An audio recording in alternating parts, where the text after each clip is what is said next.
and welcome to another episode of Leadership Unplugged. Today we've got Mr. Jayant Patwardhan with us. Thank you, Jayant, for being here.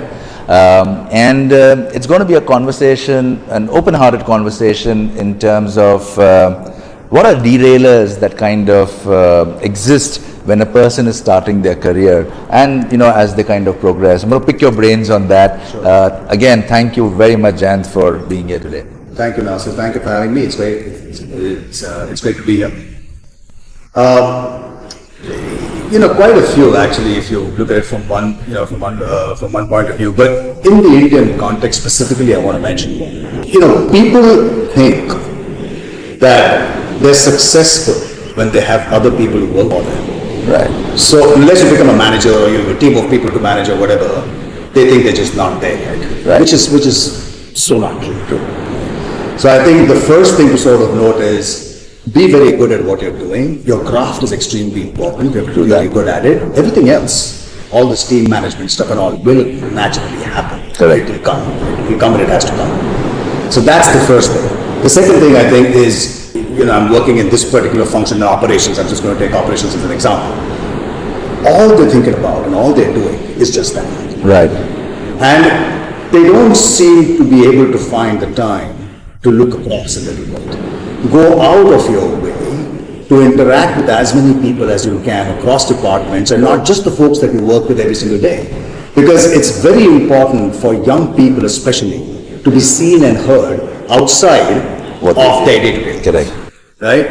And I think these two, if you can sort of take care of these two, find the time to make sure that you mix, you mingle. You've got companies that have a lot of activities that happen. You've got to take part of those activities. You've got to raise your hand and say, I'm there, I want to do it, right? So I think these two things, if you could, would be the ones. So what I've noticed is, especially with the younger generation now, is they're kind of enslaved or engaged in their digital world. Yeah. So, when they're working and if they've got some time off it, rather than mingling and networking and going out, you'll find them trying to do virtual networking, which to some extent is great, but I don't think it's as effective because, somewhere the personal touch and the connect that you are able to build when you actually talk is missed out. How have you seen that evolve in the companies that you've kind of led and managed? Well, if you go back in time a little bit, right, this was not a problem. Obviously you didn't have social media, you didn't have folks stuck to their phones, etc., etc. You had folks stuck to emails, but that's about it. What has tended to happen, and you're absolutely right? Young people nowadays, quite a lot of people who are not so young as well nowadays, do the same thing. They've got free time, they're on the phone all the time, and they miss the whole aspect of going up and saying, hi Nasir, I'm Jayant, this is what I do, what you do in the company, this is what I do, let's have a chat, let's have a cup of tea, stuff of that sort. It's just not there. Right. And if you can somehow do that, it's going to add an incremental value to your graph. When we started off, you mentioned about the aspect that the myth that exists that you're not successful if you're not managing people, not leading people, and if you're working as an individual operator out there. And I think that's something that exists all around, right? You want to kind of build a little bit on, how you could be successful even though you're an individual contributor It kind of depends on which function you're working in. Right. So let's just take the case of technology, for instance, as an example, right? If you're a technologist, it's obviously far more easier to be in, Correct. Because you're coding, you've got your core craft, your core skills, they matter and they will continue to matter. If you're working in operations, you also have a skill. Correct. That you developed, right? But beyond a point in time, obviously you will need to sort of impart that skill to other people and have folks who will sort of work for you and do that job. But that comes later. What tends to happen is that you've got people who are focused on that from day 10. It's not a day 10 thing, it's a day 100 thing. If you know what I mean. It will come later at some point in time. Correct. Right? You just have to make sure that you're really good at what you do. You have to make sure that you're seen and heard. Right. And the company will notice you. And then slowly but surely, good things will begin to happen. You will get a team to manage, it will be a small team to begin with, it will become larger and so on and so forth. That sort of trend needs to continue. But the core of it all is, you've got to be good at your core craft. So true. That is the core. In one of the terms that we used to use back in the hotel industry was always focus on the basics, right? Back to basics. Or whenever we were kind of going off, we would say, guys, get back to basics out there. When I was growing up, and so one of the biggest advantages that I had is I had great mentors, walk me through my journey. Happy to share, happy to impart.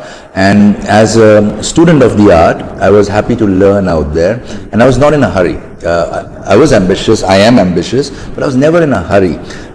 With the current generation, I see that a little bit of haste or hurry out there in terms of moving up the path, but not necessarily learning all that is required to go to the next role or the expansion of the role. I mean, as a leader, how do you handle that? Because they're key to the process. They're key to the role. They're the ones that are going to take the company forward. So how do you actually manage that aspect of it? Well, you have to speak. You have to speak with them. You have to talk to them constantly. Right? You got to tell them. You got to explain to them that look, stuff is going to happen when it needs to happen. Right.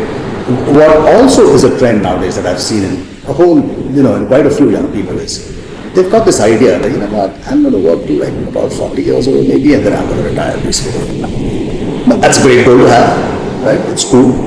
But, you've got to also understand that nothing pays off like hard work. Correct. And the hard work cannot just be hard work for a month or for a year. It has to be consistent. And it's that consistency, when you build that consistency over a period of time, is when you start to get noticed and you start to get much larger jobs. Right. So, you have to constantly speak with them, you got to talk to them, you got to make sure you show them the right examples, right? And that's how it builds in all that. And that's in a way linked to attrition with the... It's linked to attrition in a very different way as well. Attrition is a very interesting thing because, attrition can happen, of course, for more than one reason, as we all know. Correct. Right? But this whole, and there used to be, I think now it's become a little bit less, but there used to be a phase when people would switch jobs at the drop of a hat. Correct. And it would be like, because the only way for me to go up the corporate ladder is to switch jobs, either in the form of a raise or in the form of a title. Right? That's now, I think, slowly changing. I think people now understand that working for a company which is true to their values or which they're comfortable working in is a little bit more important than just going in for a raise. There will be a complement of people who will do that still. Correct. But I think by and large, that's now the trend and that's now the sentiment. Right. So the company also has to take care of its people, right? But it's always going to be like this. So, folks also have to understand that, look, if you've got 100 people working at the baseline, not all 100 people are going to go up. CEOs. Correct. So, the more amount of hard work that you put out there, and the more you're seen, and the more you're good at your craft, that's what counts. And suddenly hard work has become a bad word, right? Whenever somebody says, you need to put in X number of hours in a week, it suddenly becomes a matter of debate. And when we were younger, I can say that for myself, it really didn't matter the amount of hours I was putting in. I looked at the outcome and I looked at the output and what it was doing for me. But now everybody is talking hours. You should do X number of hours a week. If you're doing longer, where is the work-life balance? All those elements coming in. One, for me, I never believed that there can be work-life balance. I believe that there can be work-life harmony, where you're able to bring in the components that you want and then lead that way through. What are your thoughts on that? Well, you can call it anything you want, right? Whether it's work-life balance, whether it's work-life, but at the end of the day, it's like this. You've got a job. Right. Whether the job takes you 2 hours to do or 10 hours to do, is entirely up to you. And your team, and the people that you interact with. Correct. You've got people who sort of go back to their teams and say you've got to work 9 hours a day. I think that's a mistake. Clearly it's a mistake. Correct. Because you've got to focus, like you said, you've got to focus on output. That's the biggest thing. It's the what you do and it's the how you do it. Both these things have to be in tandem. It doesn't really matter how much time you take to do it. Right? As long as it's not like 2 months for a 2-hour thing. But and then your work and life automatically will adjust itself. Right. Once you do this. True. So true. So I think, it's this whole thing about hours. It's rather unnecessary. So true. Last question. A piece of our audience is either starting off or they'll be in their first 3 to 5 years of their career, and looking at how they can grow their journey and prosper in their journey. If there were a couple of suggestions or tips that you had to give them, what would that be?